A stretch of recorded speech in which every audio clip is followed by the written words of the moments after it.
Then focus to the 13 Pro, checking out all the colors in its glory. So first things first, I want to unbox the silver.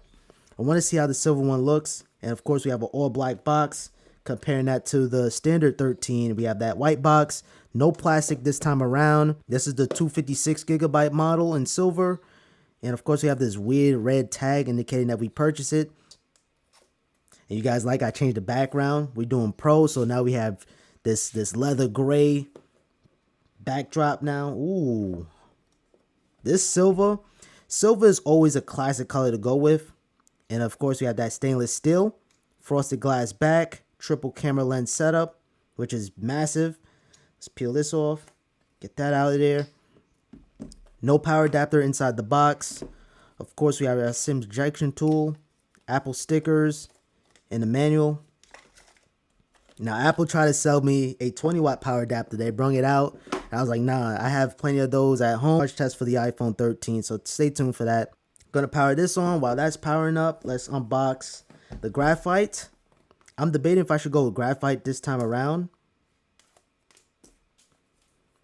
I never had a... Ooh, okay. Nice, stealthy. I'm waiting for the day that Apple makes an all matte black iPhone Pro series phone. That would be really cool, but the space gray is really clean. Holy cow. It's really clean. And let's peel that off.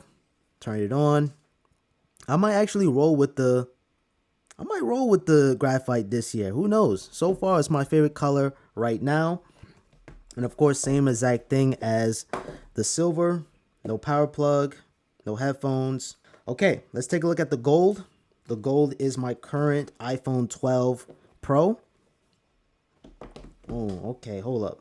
Let me see how this gold is looking like. Okay, so this is my iPhone 12 Pro, and this is the iPhone 13.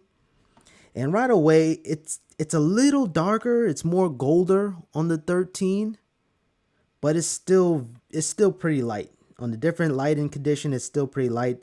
I absolutely love the sides, but you guys can see it can get smudged up very quickly. But I'm not going with the gold this time around because, I don't know, I've been there, I've done that. I'll come back to it again maybe at some point, but the whole point of upgrading the phone is getting a new color. Why not? Last but not least, we have that Sierra Blue. I'm just unboxing these really quick. I'm not going to talk about the specs. Stay tuned for the review. Ooh. Ooh, drop test. Okay, nah, this Sierra Blue, I'm speechless. Like, I almost froze for a second because on how beautiful it looks. But this Sierra Blue is freaking fantastic. Yeah, man, look at that, man. Look at that.